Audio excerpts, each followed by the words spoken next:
ನಾ ಚಾಟ್ ಮಾಡ್ತಾನೋ ನಿಮ್ಮದೊಂದು ಬೈಟ ಒಂದು ಸಿಂಗಲ್ ಓಪನ್ ಲೋಗೋ ಬೈಟ್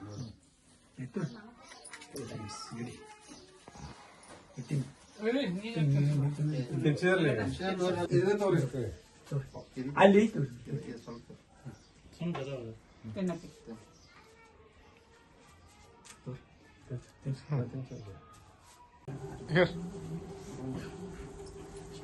ನಾವ್ರಿ ನಮ್ಮ ಹೆಸರು ವೈಶಾಲಿ ಗಿಡ್ರಿ ಅಂತ್ರಿ. ನಾವು ಅವ್ನು 1ನೇದಿಂದ 10th ತನಕ ಅಲ್ಲೇ ಮೈಸೂರು ಸ್ಕೂಲ್ ಗೊತ್ತಾಯ್ತರ ಅಲ್ಲೇ ಹಾಕಿದ್ದೀವಿ ರೀ.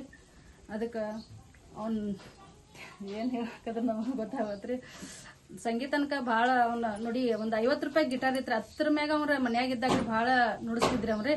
ಅದಕ್ಕೆ ನಾವು ಗೊತ್ತಾಗದಕ್ಕೆ ಅವ್ನ ಸಂಗೀತಕ್ಕೆ ಹಾಕ್ಸಿದ್ರಿ, ಸಾಲಿಗೆ ಹಾಕ್ಸಿದ್ರಿ. ಅಲ್ಲಿ 1 to 10th ಎಲ್ಲ ಚಲೋ ಆತ್ರಿ. ಈಗ 10th ಮಾರ್ಕಸ್ನು ಚಲೋ ರಿಸಲ್ಟ್ ಬತ್ರಿ ಅವಂದ. ಈಗ 10th 96% ತಗೊಂಡ ಹಿಂಗ ಆಗ್ತೈತಿ ತಂದ ನಮ್ಗ ಕನಸು ಮನಸ್ಸಲ್ಲಿ ಗೊತ್ತಿಲ್ಲಾಗೈತ್ರಿ. ಭಾಳ ಅಂದ್ರೆ 94 ತಕ ಅನ್ನಿಸ್ತಿದ್ರಿ ಅವಂಗ. ನಾ 94 ಆಗ್ಬೋತ್ ಮಮ್ಮಿ ಅಂತ ನಿಮ್ಗೆ ಇಷ್ಟ ಅನಿಸ್ತಿದ್ರಿ. ಆದ್ರೆ ಹಿಂಗ ನಿನ್ನೆ ಎಕ್ದಮ್ ತಿಳಿತ್ರ ನಮಗ ಫುಲ್ ಶಾಕ್ ಆಗೈತ್ರಿ. ಈಗ ಭಾಳ ದುಃಖ ಅನ್ಸಕೈತ್ರಿ ನಮ್ಗ. ಕನ್ಸಂಗಿಲ್ಲ ಇಷ್ಟರ್ ಖರೆ ಸರ್. ಪ್ರೋತ್ಸಾಹ ಯಾವ ರೀತಿ ಮಾಡ್ತಿದ್ದೀರಿ, ನಾವು ಯಾವ ರೀತಿ ಹುರಿದುಂಬಿಸ್ತಿದ್ದೀರಿ? ನಾವ್ರಿ ಅವಂಗ ಎಲ್ಲಾ ಹೇಳ್ತಿದ್ರಿ, ಒಟ್ಟ ಮನಿ ಕಡೆ ಚಿಂತೆ ಮಾಡ್ಬೇಡಪ್ಪಿ. ಮತ್ತ ಜಾತ್ರೆ ಈ ವರ್ಷ ಏನ್ ಜಾತ್ರೆ ಅನ್ಲಿಲ್ರಿ, ಸಂಗೀತ ಅನ್ಲಿಲ್ರಿ ಈ ವರ್ಷ. ಹಾಡು ಯಾವ ಕಾರ್ಯಕ್ರಮ ಇಲ್ರಿ, ಒಂದು ಕಾರ್ಯಕ್ರಮಕ್ಕೆ ಅವಂಗ ಇದ್ ಮಾಡ್ತಿದ್ರು, ಅಟೆಂಡ್ ಮಾಡ್ತಿದ್ರಿ. ಅದಕ್ಕಾಗಿ ಈ ವರ್ಷ 10th ಐತೆ ತಂದ್ ಏನು ಅವಂಗ ಇದ್ ಮಾಡಕ್ ಹೋಗ್ಲಿಲ್ರಿ. ನಾವ್ ಸರಿಗಮಪ್ಪ ಅಡಿಷನ್ ಇತ್ರಿ, ಅದು ಕೊಡಕ್ ಹೋಗ್ಲಿಲ್ರಿ.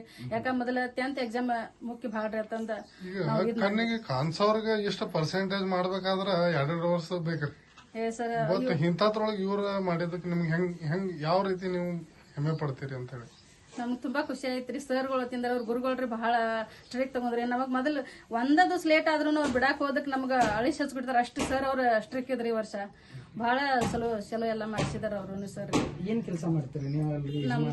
ನಮ್ದೆಲ್ಲ ಹೊಲ ಮನೆ ಐತ್ರಿ, ಕೃಷಿ ಮೇಳ ಮಾಡ್ತೀವ್ರಿ. ಕೃಷಿ ಐತ್ರಿ. ಕೃಷಿನ ಪ್ರಮುಖ ಐತ್ರಿ. ಹಾ ರೀ.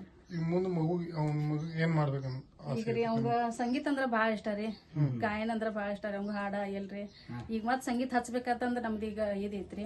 ಅದಕ್ಕ JSS ಕಾಲೇಜ್ ಧಾರವಾಡ ನೋಡ್ಬೇಕಂತ ಅನ್ನತೇವ್ರಿ. ಧಾರವಾಡಕ್ಕೆ ಹಾಕ್ಸ್ಬೇಕಂತ ಅನ್ನತೇವ್ರಿ. ಬೆಳಗಾವ್ರಿ ಇಲ್ಲ ಧಾರವಾಡ್ರಿ ನೋಡೋದ್ರಿ. ಮುಂದ್ ಏನಾದ್ರ ಒಂದ್ ಸಂಗೀತ ಮ್ಯೂಸಿಕ್ ಯಾವ್ದು ಸರ್ ಅವಂದ ಹತ್ರ ಹೊತ್ತಿಂದ ಸಾಲಿ ಯಾವ್ದು ಇದ್ರ ಹಾಕ್ಸ್ಬಹುದ್ರಿ. ಹಾ ರೀ. ನಮ್ಮ ಹೆಸರು ವೈಶಾಲಿ ಸಂಜಯ್ ಗಿಡ್ರಿ. ನಮಸ್ಕಾರ. ಇವತ್ತು ಅಮಿತ್ ಸಂಜಯ್ ಗಿಡ್ ಅವರು SSLC ಪರೀಕ್ಷೆಯಲ್ಲಿ 97% ಅಂದ್ರೆ 96 ಇದನ್ನ ತೆಗೆದಕ್ಕೆ ನಮ್ಗೆ ಯಕ್ಷಂಬ ಪಟ್ಟಣದ ಹೆಸರನ್ನ ಮತ್ತು ಚಿಕ್ಕೋಡಿ ತಾಲೂಕಿನ ಹೆಸರನ್ನ ಇಡೀ ರಾಜ್ಯಾದ್ಯಂತ SSLC ಕೀರ್ತಿಯಲ್ಲಿ ನಮ್ಮ ಹೆಸರನ್ನ ಅವ್ರು ತಂದು ಕೊಟ್ಟದಕ್ಕೆ ನಮ್ಮ ಪ್ರಪ್ರಥಮವಾಗಿ ಪಟ್ಟಣದ ಎಲ್ಲಾ ನಾಗರಿಕರ ಪರವಾಗಿ ಅವರಿಗೆ ಅಮಿತ್ ಅವರಿಗೆ ತುಂಬ ಹೃದಯದ ಧನ್ಯವಾದಗಳನ್ನು ಅರ್ಪಣೆ ಮಾಡ್ತೀನಿ. ಅದೇ ರೀತಿ ಅವ್ರದ್ದು ಮೂರ್ತಿ ಚಿಕ್ಕದಾದ್ರೂ ಕೀರ್ತಿ ದೊಡ್ಡದನ್ನುವಂತ ಗಾದೆ ಮಾತಿನವಾಗ ಈ ಮೊಬೈಲ್ ಯುಗದಲ್ಲಿ ಸಾಕಷ್ಟು ನಾವು ತಂದೆ ತಾಯಿಗಳು ಎಷ್ಟೇ ಎಫರ್ಟ್ ಮಾಡಿದ್ರು ಇವತ್ತು ಮಕ್ಕಳ ಪರ್ಸೆಂಟೇಜ್ ಮಾಡಕ್ ಸಾಧ್ಯ ಆಗ್ತಾ ಇಲ್ಲ. ಅವ್ರವ್ರ ತಮ್ಮ ಬಿಜಿ ಶೆಡ್ಯೂಲ್ ಅಲ್ಲಿ ಮಕ್ಕಳು ಮೊಬೈಲ್ ಅನೇಕ ಆಟಗಳಲ್ಲಿ ಬಲಿಯಾಗಿ ತಮ್ಮ ಜೀವನದ ಯಶೋಗಾತಿಯನ್ನ ಅಲ್ಲಿ ಕೊನೆಗೊಳಿಸ್ತಾ ಇದ್ದಾರೆ. ಅಂತದ್ರಲ್ಲಿ ಅಮಿತ್ ನಮ್ಮೆಲ್ಲರಿಗೂ ಪ್ರೇರಣೆ ಆಗಿದ್ದಾರೆ. ಒಂದು ಕಣ್ಣು ಕಾಣದೇ ಇರುವಂತ ತಮ್ಮ ಹೃದಯ ಶ್ರೀಮಂತಿಕೆಯನ್ನ ಇವತ್ತು ತಮ್ಮ ಪರ್ಸೆಂಟೇಜ್ ಮುಖಾಂತರ ನಮ್ಮ ಸಮಾಜಕ್ಕೆ ಒಂದು ಸಂದೇಶ ಕೊಟ್ಟಿದ್ದಾರೆ. ಅವರಿಗೆ ನಮ್ಮ ಯಕ್ಷಂಬ ಪಟ್ಟಣದ ಹಾಗೂ ತಾಲೂಕಿನ ಸಮಸ್ತ ಜನತೆಯ ಪರವಾಗಿ ತುಂಬ ಹೃದಯದ ಅಭಿನಂದನೆ ಸಲ್ಲಕ ನಾ ಹೇಳಕ್ ಅವ್ರಿಗೆ ಇಷ್ಟಪಡ್ತೀನಿ.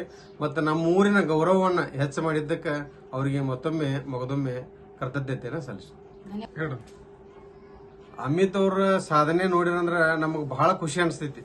ಹೃದಯ ಉಕ್ಕಿ ಬಂದ ಅವ್ರನ್ನ, ಯಾಕಂದ್ರೆ ನಮ್ಗ ಅವ್ರ ತಾಯಿ ಅವ್ರದ ಆನಂದ ಭಾಷ್ಪ ನೋಡಿನ, ಯಾಕಂದ್ರ ಸಹೋದರಿ ಆನಂದ ಭಾಷ್ಪ ನನಗ ನಿಜವಾಗಿಯೂ ಇವತ್ತ ಹೃದಯ ಕರಗುವಂತದ್ದು. ಯಾಕಂದ್ರ ನಾವು ಎಲ್ಲಾ ಮಕ್ಕಳಿಗೆ ಕೋಚಿಂಗ್ ಆಗಿರ್ಬೋದು, ಅವ್ರಿಗೆ ಅನೇಕ ವ್ಯವಸ್ಥೆಯನ್ನು ಮಾಡ್ತೇವೆ ನಾವು. ಸ್ಕೂಲ್ನಿಂದ ಕರ್ತರೋದು, ಒಯ್ಯುತ್ತರೋದು, ಆಮೇಲೆ ಅವ್ರಿಗೆ ವಾಹನದ ವ್ಯವಸ್ಥೆ ಎಲ್ಲಾ ಮಾಡಿದ್ರು, ಕೋಚಿಂಗ್ ವ್ಯವಸ್ಥೆ ಮಾಡಿದ್ರು ಇವತ್ತು ಮಕ್ಕಳು ನಮ್ಮಲ್ಲಿ ಪರ್ಸೆಂಟೇಜ್ ಮಾಡ್ಲಿಕ್ಕೆ ಹಿಂದೆ ಮುಂದೆ ಮಾಡುವಂತ ಸಂದರ್ಭದಾಗ ಅಮಿತ್ ಅವರು ಯಾವುದೇ ಕೋಚಿಂಗ್ ಇಲ್ಲದೆ ತಮ್ಮ ತಮ್ಮ ತಮ್ಮ ಹಾಸ್ಟೆಲ್ದಾಗ ತಮ್ಮ ಕೆಲಸಗಳನ್ನ ತಾವೇ ಮಾಡಿಕೊಂಡು ಇಷ್ಟೊಂದು 97% ಮಾಡಿದಾರೆ ಅಂದ್ರೆ ನಮಗೊಂದು ಎಲ್ಲರಿಗೂ ನಿಜವಾಗಿಯೂ ಕಣ್ಣಿದ್ದವರಿಗೂ ಕೂಡ ಇದೊಂದು ಕಣ್ಣು ತೆರೆಸುವಂತ ಕೆಲಸ ಅವ್ರು ಮಾಡಿದಾರೆ ಅಂತ ಹೇಳಿ ನನಗ ಹೇಳಕ್ ಈ ಸಂದರ್ಭದಲ್ಲಿ ಅನಿಸ್ತದೆ.